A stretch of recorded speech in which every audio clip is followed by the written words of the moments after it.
crazy ass channel. How are you guys doing today? I hope you're doing absolutely amazing. Today, I'm going to be talking about everyone's favorite / not favorite show, Euphoria. This video is going to be full of spoilers and potentially false information because just like Rue, I'm a very unreliable narrator. But if you want to listen to all my crazy thoughts about Euphoria and watch me make some Sims, keep on watching, but just know what you signed up for, bitch. So let's go. Okay, so I haven't made the Sims yet, but I'm just going to put this like over a video of me making random Sims. I'm also not making the Sims cast per se, but I'm just kind of making some looks that I feel like would fit the show and like other cute stuff like that. But okay. Let's get started. Also, I don't know why my hands are so red. Do I need a doctor? Okay, whatever. Euphoria. So the first season came out when I was 21 years old, and I'll be honest, the plot flew the fuck over my big head. I think because my life was pretty perfect at the time, I can't even lie. I didn't have a single problem in my life, and like I said, the plot literally just flew over my head. When I went into season 2, I literally thought it was gonna be about like, oh my god, yes, cutesy, girly, glam looks and makeup styles that I'm gonna love. But no.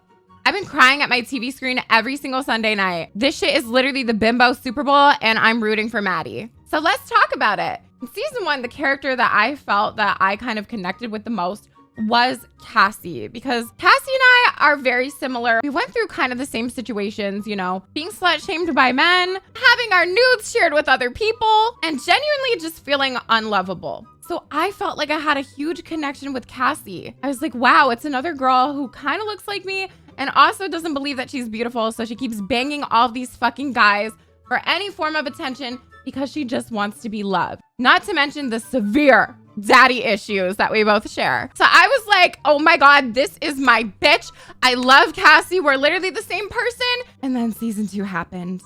Cassie, what the fuck? You do not bang your best friend's ex-boyfriend. I don't give a fuck if it's been a month. I don't give a fuck if it's been a year. You don't do that shit if your friend is still in your life. Not to mention that Nate Jacobs is a fucking abusive piece of shit. And she knows all the shit that Maddie had been through. So Cassie, it's over for us. Friendship over. Maddie Perez is my new best friend. Now, Nate Jacobs is a really evil piece of shit, but we'll talk about him later. Another storyline that I was really excited for was definitely Kat. I felt like she went through a lot of character development in the first season. A lot of it I didn't really agree on. You know, the whole underage sex worker thing is pretty fucked up. But I think she was definitely getting comfortable in her own skin and really just accepting her body, becoming a young woman and all that stuff. What the fuck happened in season 2? Kat doesn't have a fucking storyline. Like, am I missing something? Literally, her only storyline is hating her boyfriend. And guess what, bitch? You're not special. We all do. All of Kat's storyline has just been so confusing to me. Like, we had that weird Game of Thrones sex scene. She was picturing her boyfriend getting killed by one of those guys and then bang the shit out of her in her bedroom. I don't understand. I feel like we gotta give Ethan some credit though. Ethan is Kat's boyfriend, and he's also one of the only men on the show that knows how to make a woman come. Justice for Ethan. Oh my god, this is so all over the place. I guess I'm just gonna individually talk about the characters, but next up, we got Rue. And I will say, at the beginning of this season, Rue's storyline was the one that interested me the least, to be completely honest. I just didn't really like the way that it was going with the whole drug dealer situation, addiction, and just being spaced out for the whole time. But these last 2 episodes with her, I think episode 4 and 5, have been so beautiful and also heartbreaking at the same time. Like, beautiful in the sense of that the cinematography is so gorgeous and the scenes are just so perfectly put together. But it's so heartbreaking to watch that I just bawl and bawl and bawl at my TV screen every Sunday night. Now, I had a theory a couple episodes ago, and I thought that Rue died. Luckily, I was wrong, but I definitely did think that she, you know, OD'd, passed away because of all the stuff that was happening in the storyline. And then all of a sudden the narrating ended and I was like, oh, the girl died. What are we gonna do now? What are the girls gonna do? I think the last episode that we had has given me such a new understanding for Rue and just everything that she's been through. Her family, I feel for her. I feel for her sister. I feel for her mother. I feel for Ali. Like, the whole storyline is just so fucking beautiful and heartbreaking. You know what the fuck else is heartbreaking?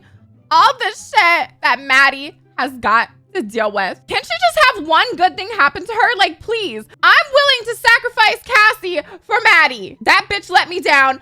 I want Maddie to get into a good, loving relationship. I want her to feel appreciated. I want her to feel like a queen. I want someone who's not gonna fucking pull a gun out at her and have her laying in her bed for the rest of the night. That scene was so fucking traumatic, by the way. I don't even want to like describe the shit. Be very careful if you go to watch that yourself because it was sad as fuck. But so much bad has happened to Maddie in the last season and also this season that I don't really know what's next for her. I'm kind of scared that she's gonna have like a full-on breakdown. I feel like Kat is kind of her only friend right now, which kind of sucks that that's like the only storyline that Kat has is just being the supportive friend that hates her boyfriend, considering that we had so many powerful scenes with her in season 1. It's just a big letdown. I just want good things to happen to Maddie. Good things only. I want her to be able to go back to dressing in her cutesy little outfit, her cutesy makeup, and I just want her to feel inspired and loved and happy, and that's really all that I care about. Now we're gonna talk about Jules and kind of Elliot, but honestly, fuck him. I'll talk about him later. So I love Jules. I think she's a queen, and I feel really fucking bad for her. Now, Elliot, I think you are a manipulative piece of shit. He knew what he was doing to both Rue and Jules. I'm sorry, but he was only putting himself first. He is not a good friend to either of them. He encouraged Rue's behavior and only told shit to Jules because he wanted to sleep with her. It is so obvious and so sad. Elliot doesn't care about Rue's addiction. He literally just wanted to fuck Jules for one night, and that's why he told her. Because he knew that she was already in an emotional state, and if he just tipped her a little bit more, he knew that she would need some like emotional guidance, reliance, whatever. So they slept together. I hate Elliot. Honestly, Elliot hate club, rise up. I can't stand him. His actor, oh my God, 10 out of 10, amazing. But Elliot, the character, fuck you. Now, a lot of people were so fucking mad about Jules telling Rue's mom about her drug addiction and all that stuff. But if I'm being completely honest, you guys can hate me for this too, but if I was in that situation, I would have told my friend's mom as well. Y'all have to remember that these are still high school students, and she is literally watching someone that she loves destroy herself. I would fucking tell her mom too. Now, the whole flushing the drugs down the toilet and all that shit, ooh, I'm scared. That Lori bitch scares the shit out of me, okay? If it came down to locking me in a room with like a bunch of serial killers and a bunch of shit, I feel like I could seduce my way out of it, outsmart it, whatever. But Miss Lori, I feel like the bitch is way too smart. It's something about her monotone voice, lack of emotion, and also just how calm she is that genuinely scares the fuck out of me.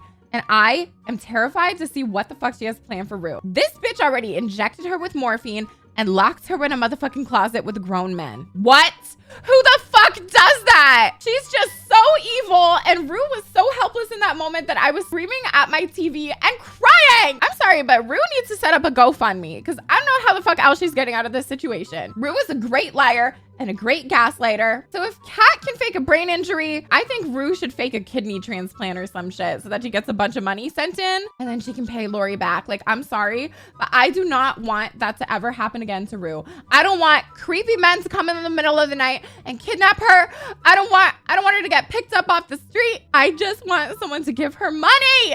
Like, can a rich relative or some shit die? Just give her the fucking money. Get her out of this mess and get her clean. The only thing that I really talk about is Lexi, Fez, and Ashtray.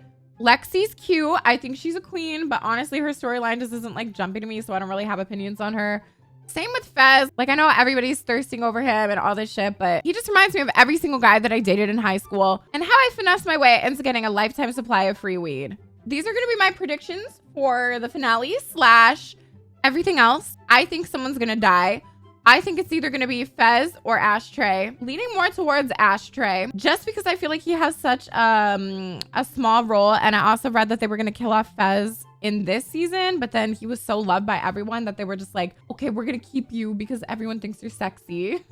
I don't think Maddie's going to beat Cassie's ass. I know everyone's been waiting for that and they're all like, oh my God, when Maddie finally catches her, she's going to beat the fuck out of her. I don't think that's going to happen. Would I like to see it? Part of me, yeah. But the other part of me would just rather Maddie like move on and realize that these bitches are not worth your time or anything. And I just want her to realize how loved she is. I hope Nate Jacobs goes to jail and I hope Rue gets clean. But if I'm being completely honest, I don't think that's gonna happen. All in all, I think Euphoria is a crazy fucking show, especially the second season. And half the time, I don't even know what fucking TV show I'm watching, which is why I cannot stress this enough. This show is not for teenagers because I keep seeing all these like talks or whatever of like 16-year-old girls that are like, oh my God, I love this show. And I'm like, how are you watching this? Like, you just don't understand yet. So I think this show is definitely like 21 plus.